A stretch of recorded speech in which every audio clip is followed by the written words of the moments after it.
Thank you, Bobby. Mas pogi siguro si Father kasi sa akin, no? Asa si Father po? Father, ay nako, malayo ako, Father. I'm very, welcome to my parish, to our parish. Every time the bishops gather in this place and they ask me to give a word of welcome, I often tell the bishops, you are my parishioners today. No? So today I will also say, you are my parishioners.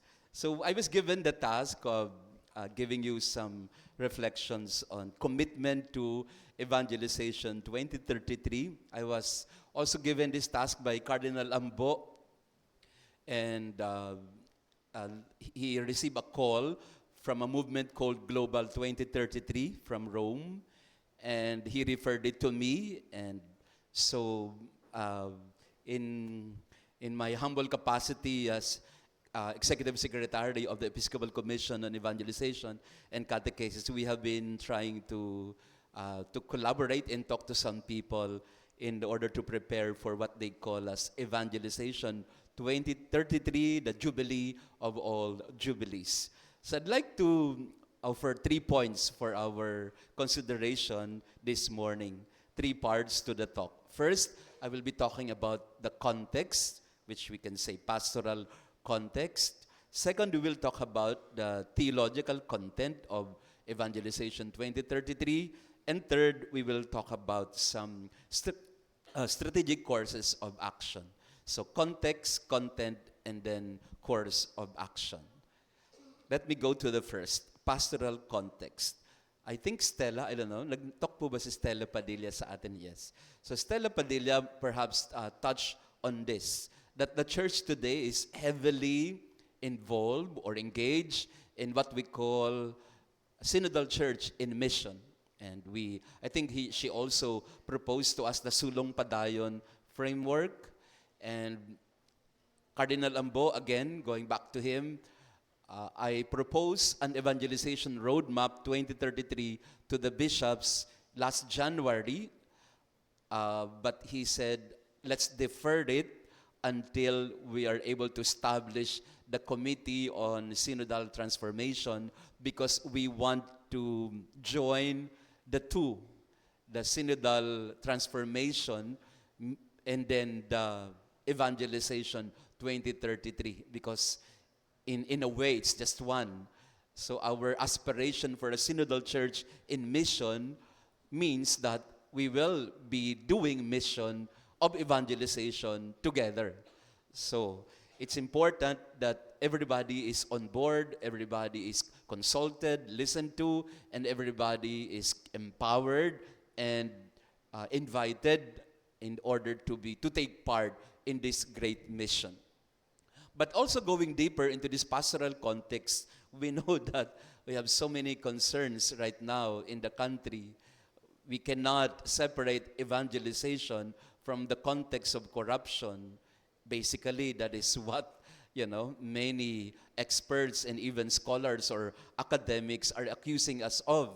Yung Katolikong simbahan, we are majority in the country, but you look at our political system, it's totally and absolutely corrupt from top to bottom, bottom up. Ngayon, may ongoing investigation sa Senate about the flood control projects, At maaano ka na lang, di ba? Malulungkot ka na lang. Kasi tapos na tayo doon sa anger eh. I don't know kung nasa anger pa rin kayo. But for myself, parang nandun ka na sa resignation eh. Ganito na talaga siguro tayo eh. Ano magagawa natin? No matter what. PPCRB also is right in this hall, doing their canvassing time and again during elections. This place is a silent witness to what is happening in terms of election. So again, the context is we are, under this culture of impunity and corruption that results to poverty and of course resulting to migration. Next week, October, I was invited by the community of Abu Dhabi to give a series of talks in their mission ng Pilipino in Abu Dhabi. And so and then I was asking them, so what do you want me to give to you as an input? Ang sabi nila, Father, talk about migration. We don't really want to come here, but people really are forced to migrate because of poverty. And of course, we don't have to go far. Our climate issue needs to be part of the conversation on evangelization and mission. So when we proclaim the Word of God, it is not disconnected from our care for the earth, our common home, as Pope Francis has advocated so strongly. So we must, if we are to talk about evangelization and proclamation, or kerygma for that matter, this cannot be done in the air or in ideas. For Pope Francis before, reality is more important than ideas. So we need to contextualize everything. And more, may problema ka na sa corruption, politics, economy, poverty, migration, climate change, global warming. And here's the thing, and for me, in terms of pastoral context of evangelization, the new things, artificial intelligence, and the youth, the young people, I think we must be deeply connected with this. I'm happy that you are having this October, I think, a conference for the young people in Cebu. Tama po, Sister? Yes, you have tama po yun. But if I may humbly propose, touch something about AI, because as Pope Leo XIV chose his name, he also gave an explanation. And what was the explanation of Pope Leo, why he chose that name? Referring to his predecessor, Pope Leo XIII, who wrote something about Rerum Novarum, to talk about the new things. And Pope Leo was really intentional when he mentioned that, I think it's about time we talk about AI, artificial intelligence, because this is the world that we are facing. It was mentioned that I'm part of the Institute for Research and Development in Manila. Let me offer a bit data so that we can again contextualize our conversation this morning. This is data from the US, but I think this is very much applicable in our country. So they made a study in the US about the effect of the digital world on the real world commitments or real world issues of the people. So they made this very intensive study covering the young people to the senior years. Anong effect? So basically the question is, what is the effect of the internet in your life? Smartphones and all. Anong epekto sa iyo nito ng gadget? Anong epekto sa iyo ng laptop and internet and whatnot? Ito po yung nakita nila, and it's really quite, because it is a very new study, 2024. The red is the young people segment, the youth, 16 to 39 years old. The senior ones, the blue on top. So we can just cover those two, the red and the blue on top. So they were asked, in terms of making plans and follows through. So the senior up to the youth, they were asked. And look at their scores. 5 is the highest, meaning they agree strongly to the statement, and 1 is the lowest. They don't agree to the statement. So the statement asked was, do you make plans and do you follow through with your plans? 60 plus, score is between 4.0 to 4.2, very high.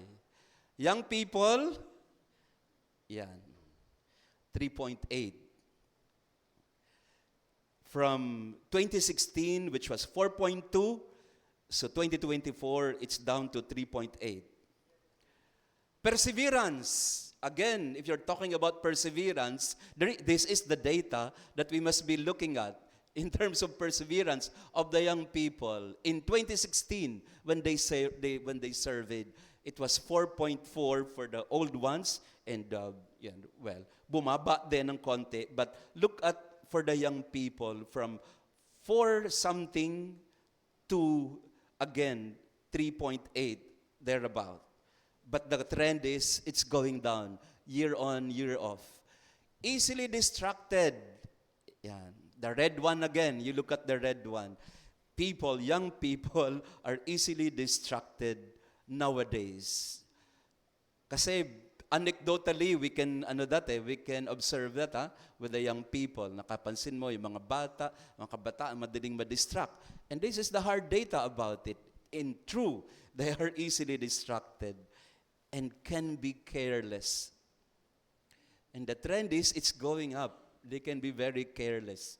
Of course, there are other variables at play. We're not saying that only the internet is at fault, but in terms of their study, at least in the U.S. context, I'm not saying this can be generalized, but this could be a basis for us in order to see what is happening. In the next slide, in terms of personality, they went as far as, personality kasi in psychology, more or less stable yan eh. Personality is more or less stable, but they are seeing a lot of variance and changes in terms of the different facets of personality, basically in terms of conscientiousness. Conscientiousness is ito yung mabusisi ka, yung maingat ka sa mga ginagawa mo. So, in the conscientiousness score of the young people, it's drastically what? It's in a free fall. In other words, the interpretation of that is, they don't care. Now, we're not saying that young people are bad people. No, we're saying this data is saying to us na there is a changing, a very drastic change in the personality of the young people in terms of conscientiousness, in terms of neuroticism, second column. Neuroticism, of course, is the emotional stability of the person is going up. In terms of agreeableness, which is another facet of personality, it's also going down. And here's the thing about extroversion. Extroversion is your desire to connect, etc., to be in relationship. But in terms of extroversion even, it's all going down, not just the young people. And the ironic thing about it is the internet is supposed to connect us. But the data is telling us otherwise, that we are not actually connecting with each other. We are actually closing in on ourselves instead of reaching out to each other. So just because you are hyper-connected in the internet, that doesn't mean that you are connected meaningfully with people also. Kahit ang dami-dami mong Facebook followers, it doesn't mean, Father, that you are connected with them. Really, those who follow you. Another slide. Here's the thing about relationship, talking about relationship. In the olden times, where do people meet? Saan nagmi-meet yung mga tao, lalo na sa mga couple? They met in a bar, true friends. Itong blue, true friends yan, sa pamamagitan ng kaibigan. But now, since 1980, it was practically nothing, zero. Now, it has become the number one way by which people meet and connect. This is where you find your wife or your spouse. Ngayon, whenever I interview, I think you can do that, fathers, no? When you interview people before the wedding or before their church wedding, you ask them, how did you meet? More often than not, we can validate na most of them have already met online. Not exactly, the usual way of meeting people. So, what is this telling us again? Again, this is not absolute data. These are just what? Markers for us to think about na people really are online nowadays. And we need to consider that. Another data that we need to look at in the Philippines naman. Sa US yung data na yon, but here in the country, we can look at our data from the PSA, from the Philippine Statistics Authority, and it's good. Good news, kasi in 2020, in the census of 2020, of course, we are still the dominant religion in the Philippines. That's practically 78.8% or 79%. And ever since, na-maintain natin yan yung 80% na yan ng Catholic religion or Catholic identification in the country. We have maintained that for so long already. And it's good. it makes us so, feel good. At least the Philippines still, very much a Catholic country, 80%. Because the data of Brazil, I don't know if you have looked at the data of Brazil. Is anyone coming from Brazil here? The data of Brazil is they used to be like us, 80% dominant religion. But now, Brazil, in terms of Catholicism, is down to 50%. And in 2030, the projection is, in 2030, the evangelicals will take over Brazil in terms of identification in religion. Now, we're not saying that's bad, because that's still very much Christian. But what we are saying is, that's a problem and a function of evangelization. If our data is like so, we're still good. 78%, good. I'm happy with that. No? In other words, you still have people in your churches, in your parishes. But the thing about this PSA data, if you analyze it closely, this thing about other religious affiliations, which is 8.2%, even bigger than the Muslims and the in Iglesia Ni Cristo, Adventist, Aglipa, and all that. So I asked the PSA people, what do you mean by other religious affiliations? Because it covers 8.9%. And they told me, Father, these are your born again. These are your evangelicals, that they don't have, a mainstream religion, but they still profess some sort of a Christian faith, but in a loose sense of it, no? Churches, small churches. In fact, PSA even mentioned the Catholic Charismatic. Minention ng PSA ang Charis. Ang note nila, this is not my slide, this comes from PSA, Philippine Statistics Authority. They said, excluding Catholic Charismatics, numbering about 74,000 persons, 0.01%. Ang sabi ko nga sa PSA, alam nyo, parang ang mga charismatic, Catholic pa rin sila. Hindi yan segment lang. Sabi ko nga, baka may taga-PSA sa inyo, they have to correct the data na Catholic charismatics are still very much in the... Anyway, I just want you to know that. They made mention of Catholic charismatics. Anong klase ng data? Anyway, baka yung gumawa ng data na to, hindi siya siguro Catholic, no? At hindi rin siya charismatic. Yeah, so that could be, Another, we go to SWS. I'm presenting some data now because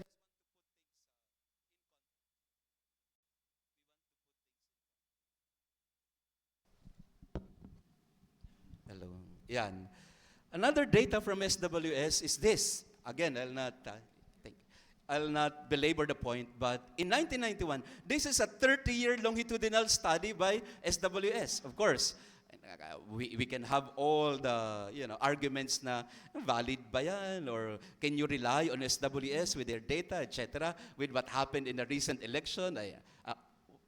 Ilabas muna natin yan. But when we look at the objective data of SWS, because they have been working at it for the past 30 years, we started in 1991 from 64% when it comes to weekly attendance of people in the Mass. Ito yung easiest to measure. You can't measure quality of spiritual life, quality of relationship with God, but you can measure Mass attendance.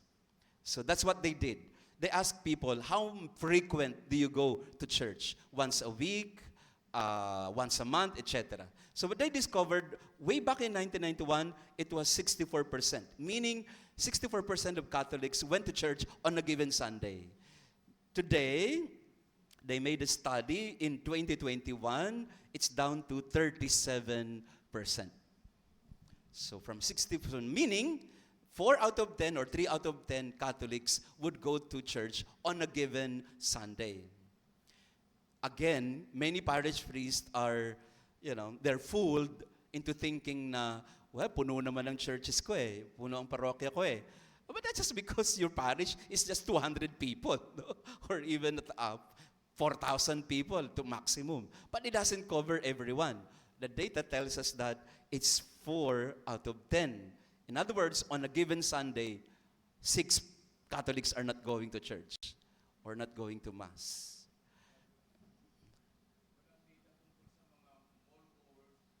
Mall goers, they have. hindi ko lang sinama dito, but SWS has a data on it. Meron sila. Opo. If you're interested in data or research, you can consult SWS na ano. Meron po silang website and you can find there the data about mall goers. Online as well. Online church attendance, that's also another variable that is at work. So maybe hindi nagsisimba sa simbahan, pero nasa online. Nagsisimba sila sa Maria Goretti. In Maria Goretti, here in my parish, I have only 3 barangays, very small barangays. I have only around 3,000 Catholics in the area because we have very small barangays. So practically my parishioners are 3,000, at least in terms of number. But online, every day we have 3,000 online mass goers. But that's online. In front of me, there are 20 people, but online, there are 3,000 people. So that's another variable, or that's another, I don't know how to call it, but that's another anomalous situation in the country today. But anyway, so another slide. Let me be very quick about this because I want to go to the last one. Yan. So down from 64 to 37. You can argue with the data kasi ang dami pong nang-aaway sa akin. Father, hindi totoo yan. Dami-dami nagsisimba sa parokya namin. Andyan na nga ako. Oo. Kasi nga, 200 lang ang kaya sa parokya mo eh. So paano, ayan. So anyway, this is not my data. This is SWS and maybe we need to look at it very seriously. Because SWS also gave us, sige, next slide tayo. We go further. Ayan, the trend is, yung once a week is the attendance of occasional, yung red, yung occasional, the red line, and the once a week, the green line, once a week is going down, occasional going up. At some point, di ba, in trending, at some point, yung occasion, yung weekly, tsaka yung occasional, at some point, mag-meet yan eh, mag-meet, and then magre-reverse. So again, that's another thing to reflect on. So again, SWS identified mass goers in terms of age. In terms of age, ang nagsisimba po sa atin, more often than not, are those 55 years old and above. Yung 18 to 24, mas mababa pa nga sa 4 out of 10, 33%. So that's practically 3 out of 10 young people go to church. Now, again, we can argue with that, but that's what SWS. I talked to some people in SWS, sabi nila, baka naman may galit kayo sa Katoliko, baka naman. Pero sabi niya, hindi, Father, data ito eh. So maybe we need to look into that also. When they compared religions, no, SWS compared religions in terms of church attendance, no, when they compared the Muslims, 82%. In other words, in terms of participation in their church, so 82%. INC, 71% engagement. Other Christians, 62%. Philippine average, 42%. Catholics, even lower than the average, 37%. So, what is this telling us? What this is telling us, Catholics, we are majority in the country, but when it comes to participation, engagement, involvement in the basic weekly attendance in the church, which is our measurement, at least for now, we're not saying again about quality or depth, we're just saying about attendance. Maybe we need to look into that and look at it very seriously. The latest data I got from SWS is from 2022. Yung 2021, 37%. Ang 2022, salamat sa Diyos, tumaas naman kahit konti. Naging 38%. Ang 2022. 1% increase, no? From 37 to 38. Which is good in a way. Kasi may 1% up. Hopefully, that picks up. No? Another reason for that, siguro, that downtrend could be because of pandemic. Could have been because of pandemic and COVID. So siguro talagang we took a hit in terms of mass attendance. Dito po sa akin, I used to have 3 masses here in my parish. We used to have 3 masses pre-pandemic. After pandemic, hindi namin maibalik yung 2 misa pa. Yung lunchtime tsaka yung 5 o'clock or 6 o'clock. Binabalik namin, we tried, pero mga 3, 4, so we stop it all together. And I was thinking, anong kaya nangyari? Ba't ganun? Is it my problem of evangelization or what? So, yun, isang bagay na pinag-iisipan as a pastor. 3 ang misa namin dati. Binalik ko, I tried for 6 months, pero hindi nagpipick up. Na parang, what happened kaya? Ano kaya nangyari sa mga mass goers? And when I asked around, I discovered an answer. Not the full answer, but an answer. An answer was, kasi Father, yung mga companies who used to come to the Mass, yung 12 o'clock tsaka yung 5 p.m., galing po yun sa mga companies around. Galing sa mga So nag-change din ng schedule ang mga kumpanya, hindi na lahat ay in person. So at least a certain number of days in a week, they are what? They work from home. So because they work from home, so wala na yung mga, at madalas, yung mga nagsisimba, yung pa yung nagwo-work from home. Kaya, yeah, so that's a possible explanation. But then again, my point is this, in conclusion, my point is this, the key areas of concern from the data, we are still the majority, but my thinking, my theory, I'm not saying this is perfect or this is what is accurate. My thinking is we are baptizing in terms of buhos ng tubig dito, binyag doon. And in terms of number, we are increasing. In terms of Catholic population, we are increasing. But in reality, we are not making disciples in the sense that they're not really there. Nabinyagan natin sila, pero kailan natin sila ulit makikita? We don't know, siguro. Kaya nga, di ba, yung KBL na natin, pero we need still to study these things. And the data, very clear po. Nung inaral ko po lahat ng mga data from all angles, isa lang po ang lumalabas talaga. The young people are not there anymore. And if the church is to be, agile and responsive to evangelize, if there is an option that we should prioritize, it should be the young people. Ang tingin ko nga po, as a pastor, yung mga lola at tita ko dyan sa parish, okay na sila. No? Okay na yung mga yan. Kumbaga, bahala na si Lord sa kanila. No? Kasi they know how to pray, they go to church, they go to confession, okay na sila. Kaya ngayon, ang focus ko of evangelization is, not that I am not serving them, but that my focus or bias in evangelization should be the young demographics, the young ones. Kasi if we lose them with AI and all that, we may not have them in time. Amen. So that's my first part. Sorry, medyo napahaba. We go to the theological content, and I will not again discuss this heavily because we are all in this together. You have been at this in this work. So Evangelization 2033 is really the 2000th anniversary of Christ's passion, death, and resurrection.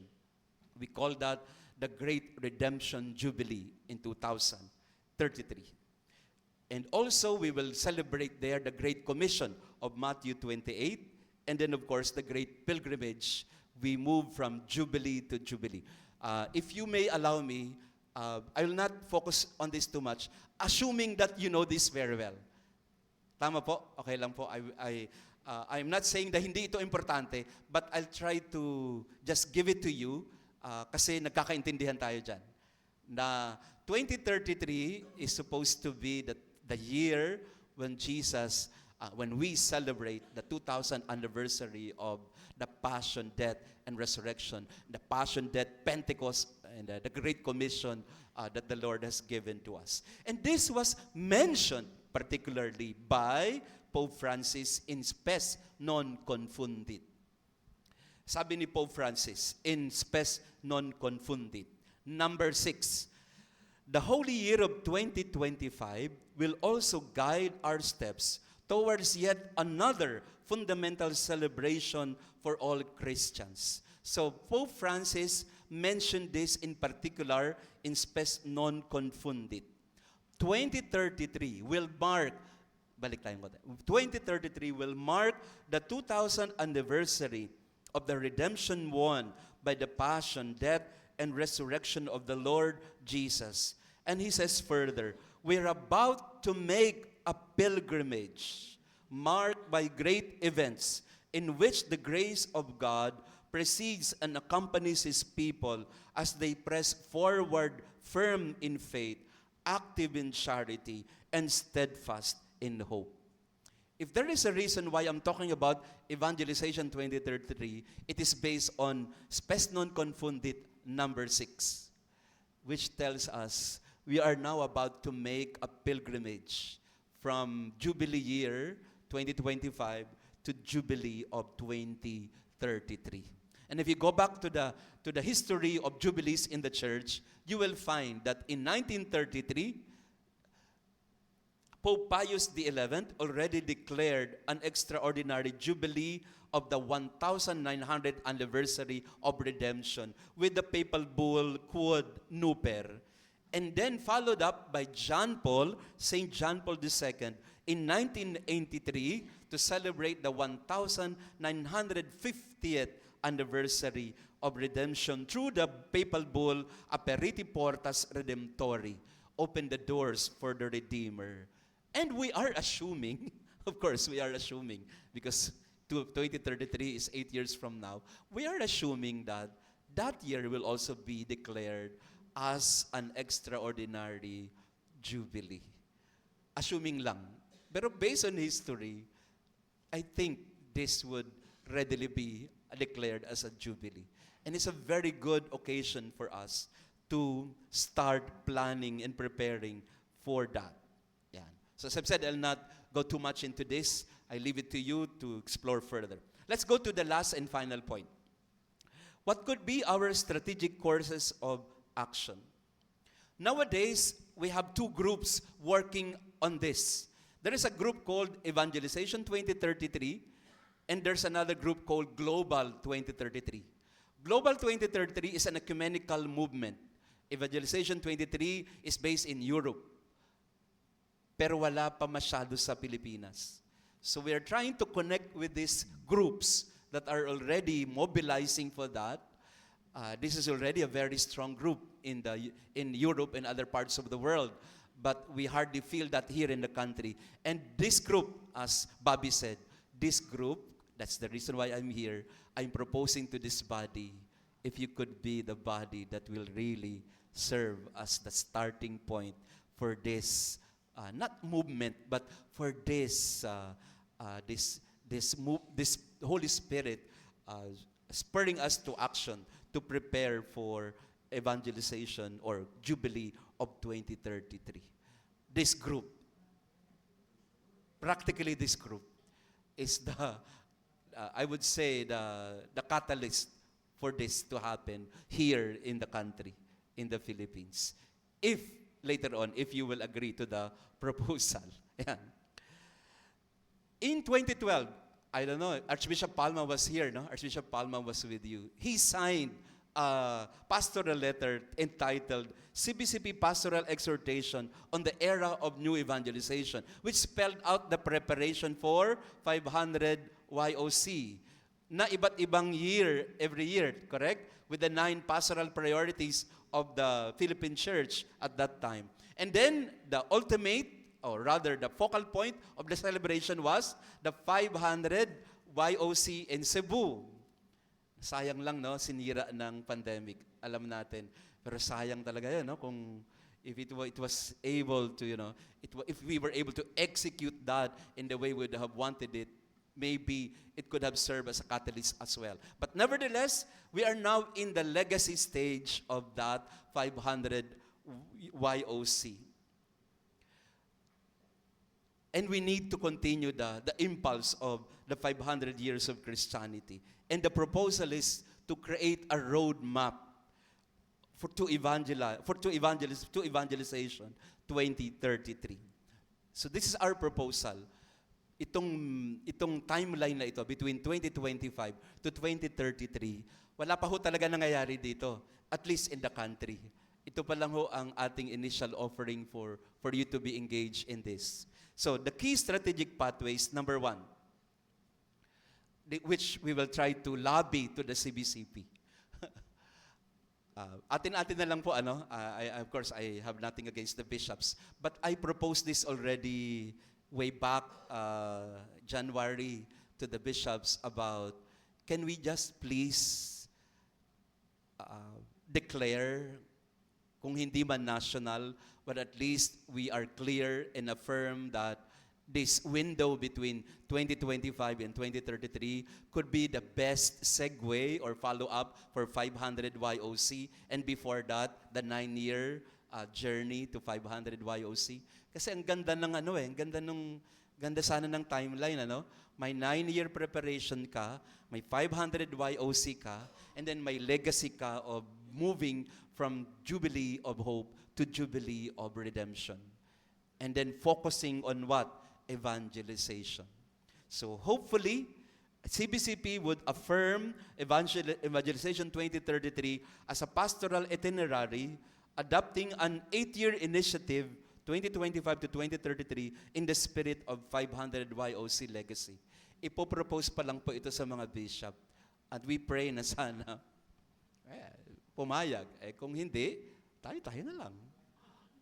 Kaya lang nga po, we need the approval of the bishops. Kasi nga, it has to be, from the diocesan, and even the Philippine. Hindi naman ho pwedeng ako mag-propose, gawin ko rin. Parang, we have to lobby to the bishops na, can we just make this a pastoral priority or a pastoral itinerary that we can, that can serve as a timeline for our evangelization?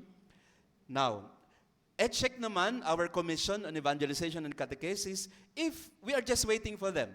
If they can empower the commission to become the central hub for planning, formation, resources, coordination. Pero wala kasi kaming mandate. So, hindi rin kami makakilos. We need also to do this in a synodal way. And for CARIS, and this is my suggestion, for CARIS, if you want to be on board, kasi zero pa ito, ngayon pa lang nagpaplano, if you would like to align with this Evangelization 2033 roadmap, which is also a synodal approach to mission of evangelization, which is co-responsibility in mission, then we can plan together with the commission and other so-called stakeholders of evangelization. Because I don't have an answer to this. We need the affirmation of the bishops, we need the approval, and then we can work from there. But if we just, kasi itong Global 2033 at Evangelization 2033 in Rome, ano po yun? Privately initiated. Yung Global 2033 po, initiated by some groups. Basically, Henry Capello, the executive director, and he called on some other leaders. Pwede ba tayo let's work for Evangelization 2033. So even the Vatican, wala pa hong official pronouncement from the Vatican, except for spes non confundit. Kaya yung po ang pinaka-importanting document na binanggit na ni Pope Francis. So why not, take it seriously?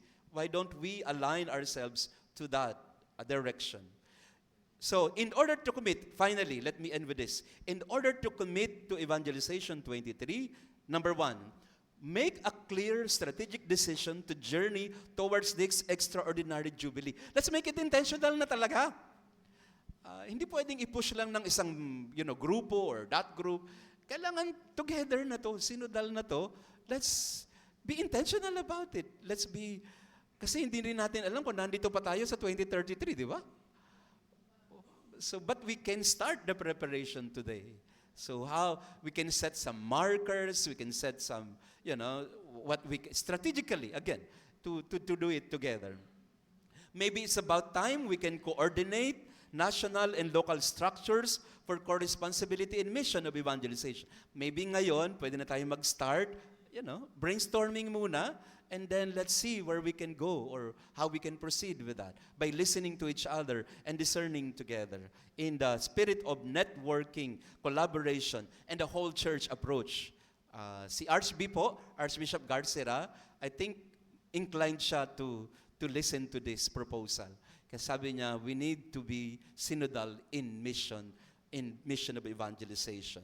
And another is to invest in formation and training of missionary disciples, spirit-filled evangelizers, mission mentors and accompaniers, speakers bureau. Parang, once we set our minds to it, we collaborate, and then we go down to work in terms of training, in terms of